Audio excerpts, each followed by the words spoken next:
समचरण सरोज सांद्र नीलांबुधामं जगन विहित पाने मंडनं मंडनानां तरुण तुलसीमाला कंदरं कंजनेत्रं सदैव धवलहासं विठ्ठलं चिंतयामि अलंकापुरी रम्य सिंहासनस्थं पदाम्भोजतेजं दुरित्यप्रदेशं विदिदान्द्रिदेवे सदा स्तूयमानं समाधिस्थमूर्तिं भजे ज्ञानदेवं महायोगपीठे तटे भीमरथ्यां वरं पुण्डरीकाय धातुं मुनीन्द्रे समागत्य तिष्ठन्तमानन्दकन्दं परब्रह्मलिंगं भजे पांडुरंगं जयांचे केलिया स्मरण होय सकल विद्यांचे अधिकरण तेची वंदो श्रीचरण श्री गुरूंचे ते नमस्कारुणी आता अनन्या चिंतयन्तो माम ये जना पर्युपासते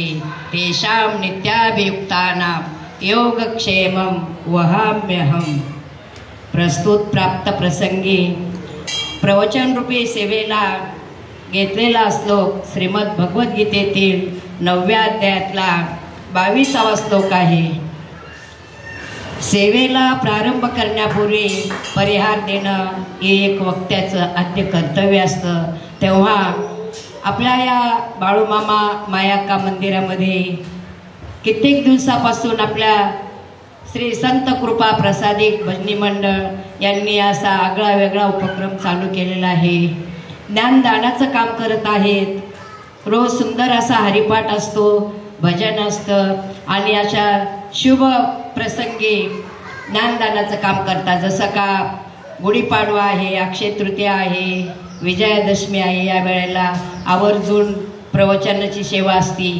नवे प्रत्येक एकादशीला म्हणजे महिन्यातून 2 प्रवचने या ठिकाणी होतात। एवढं ज्ञानदानाचं कार्य या मंडळाने हाती घेतलेलं आहे आणि त्यामध्ये मला पण अधूनमधून प्रवचन रूपी पुष्प हे देवदेवतांच्या चरणी समर्पित करण्याची संधी मंडळ देत आहे। त्याबद्दल मी मंडळाचं शतशः आभार मानते। आज आपला हा अक्षय तृतीयेच्या निमित्ताने एक ज्ञानदान किंवा नामयज्ञ म्हणायचं हा आपण अवलंबन केलेला आहे।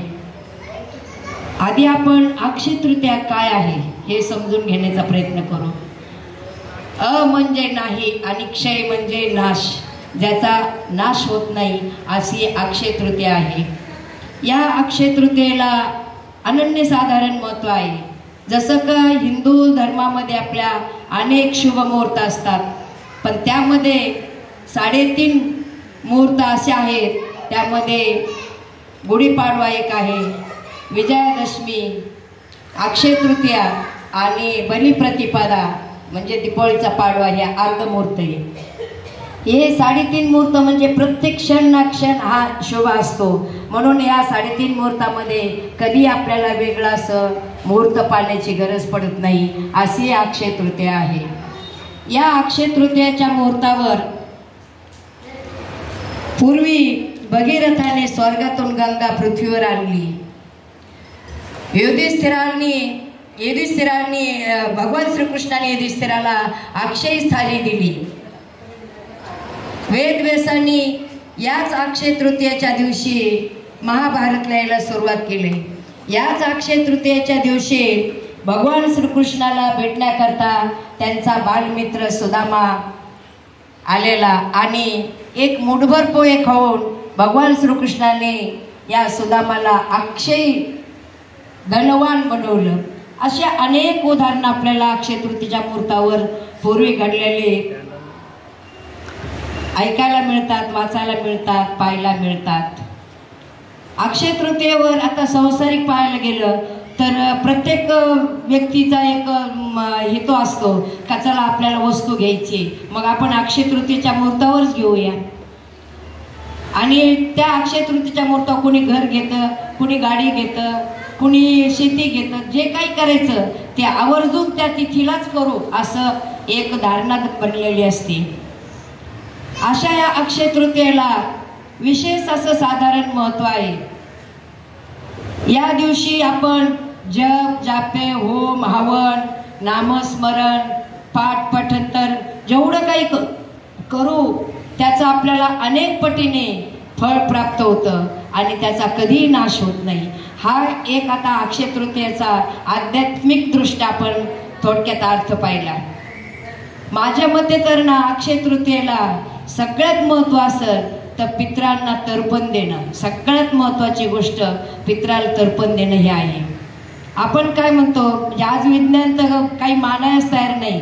मेला तो गेला, कुठला दहावा, कुठलं पित्र, कुठली अक्षय तृतीया, पण नाही, मेला तो कधीच जात नसतो.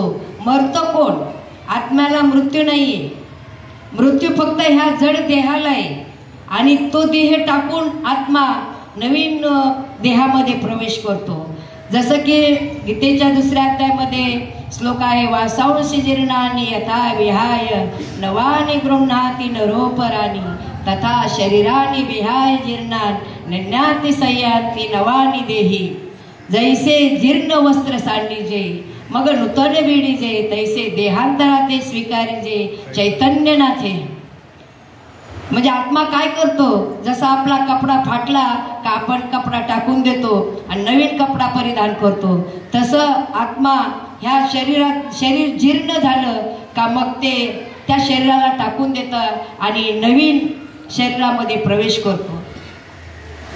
मग आपण नेहमी काय करतो, आपल्याला असं वाटतं का आता तो मेला, तो काय येतो का, तो खातो का, देव तरी खातो का?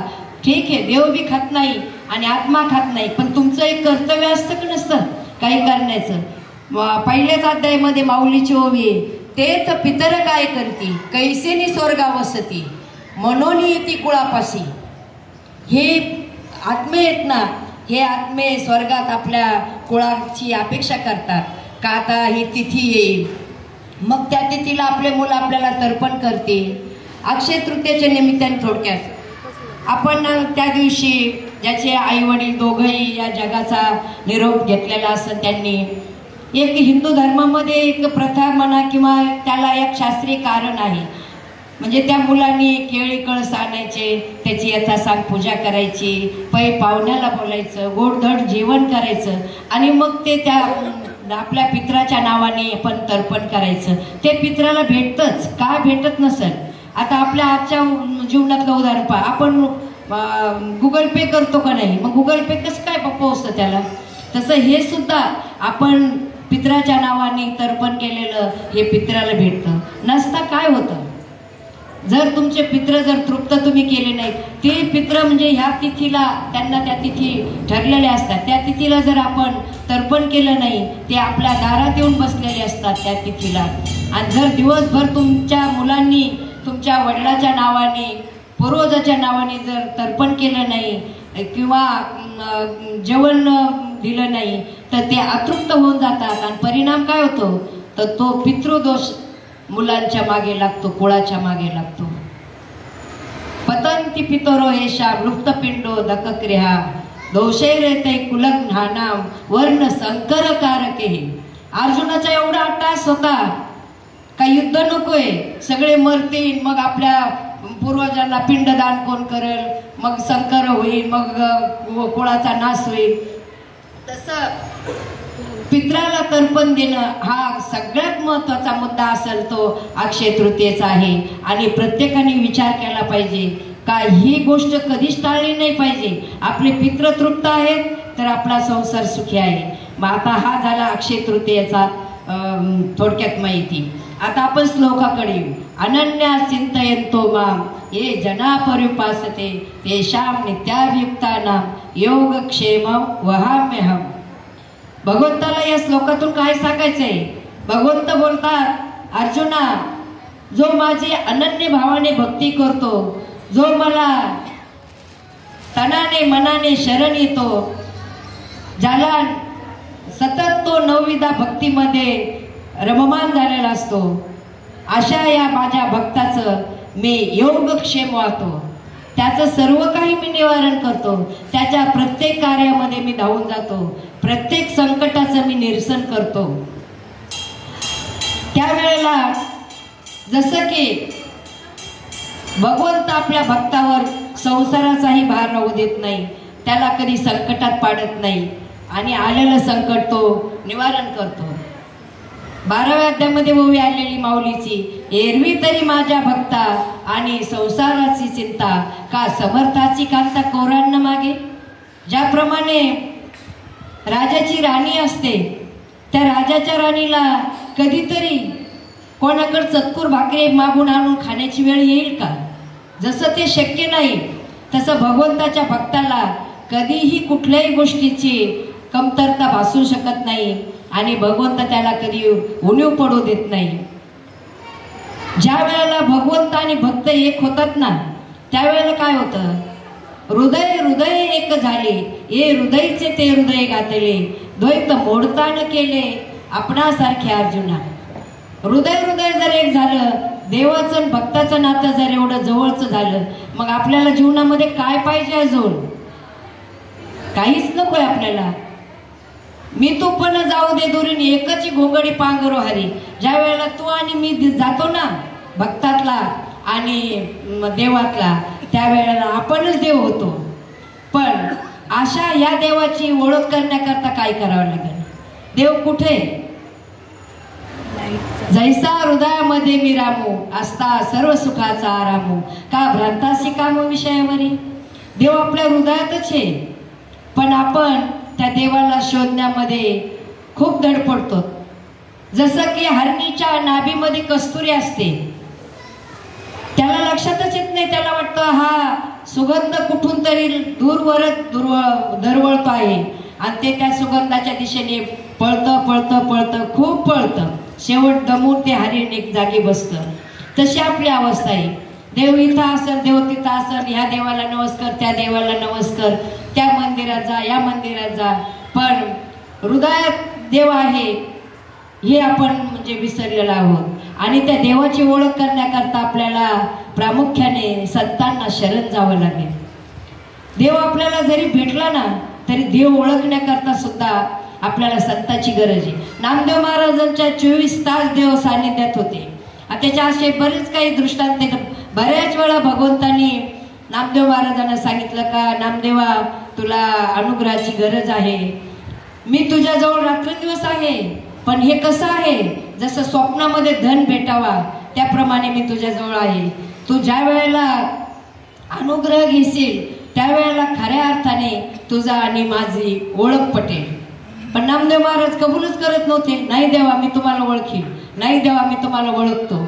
बरेच वेळा मग ते याच्यामध्ये दृष्टांत आलेले. तर एक वेळेस पांडुरंग परमात्म्याने सावता माळ्याला साक्षी ठेवला आणि सांगितलं म्हणे, सावता बाबा नामदेव महाराजांना घेऊन विष्णुपदाकडे जा आणि मी तिथं येतो म्हणे, आपण गप्पा गोष्टी करू. ठीक आहे म्हणे. आणि मग नामदेव महाराज आणि सावता महाराज विष्णुपदाला जाऊन बसले. पांडुरंग परमात्म्याने एका मलंगाचा वेश घेतला. मलंगाचा वेश, काखेत जोडे, हातामध्ये गाय कुत्रे असे घेऊन आलेले. आणि इकडं नामदेव महाराजांनी पाहिलं आणि म्हणते तर, अरे इकडं कुठं चालला तू भीक मागायला? तिकडं गावात जा म्हणे, इथं काय भेटणार आहे तुला? म्हणजे ओळखलं का नामदेव महाराजांनी? नाही ओळखलं. त्याच्यानंतर पुन्हा मग नामदेव महाराज आणि सावता बाबा आले. ते म्हणे देवा, नामदेव महाराज बोलते, देवा तू